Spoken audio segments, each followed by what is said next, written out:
Прививка в железнодорожном вагоне. В Магнитке побывал поезд здоровья. Необычный вагон предназначен для проведения вакцинации населения от COVID-19. В ранний час возможностью поставить прививку без очереди и в необычной обстановке воспользовались около 2 десятков горожан. Кашель, насморк, температура были, нет? Нет. С инфекционными больными не общались, в том числе с ковидными, да? Не общались.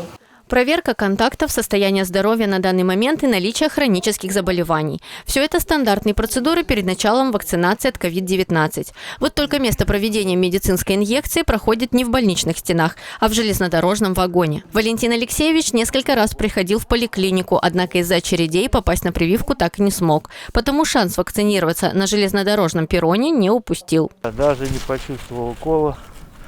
Думал, побольнее будет. Укололи и пошел, как говорится. Главное не бояться. Придем, сделаем повторно, как положено. Лишь бы не заражать других, самим не болеть.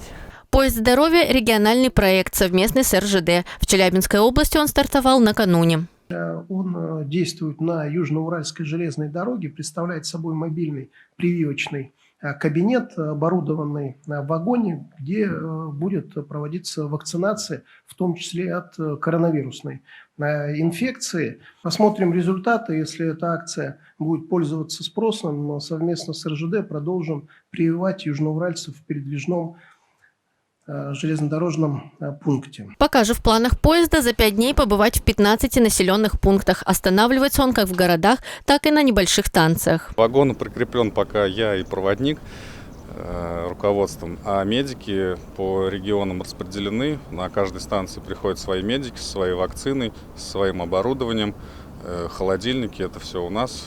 Организовываем температурный режим и полностью храним, делаем.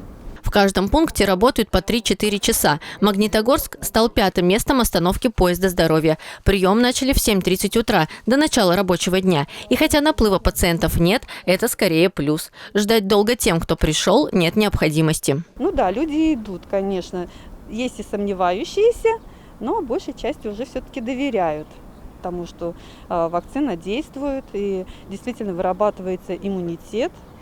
Ну и все-таки, если судить по тому, что даже глава нашего государства сделал прививку, это о чем-то говорит. Завершив 5-дневный маршрут, поезд здоровья в очередной рейс выйдет в начале мая. 6 числа прибудет в Магнитогорск, чтобы провести второй этап вакцинации для тех, кто сделал прививку. Примут и первичных пациентов. Продолжается вакцинация в регионе в привычном формате в медучреждениях. Набирают популярность и прививочные пункты в торговых центрах. Потому магнитогорцы могут выбрать для себя любой удобный способ защиты от коварного недуга.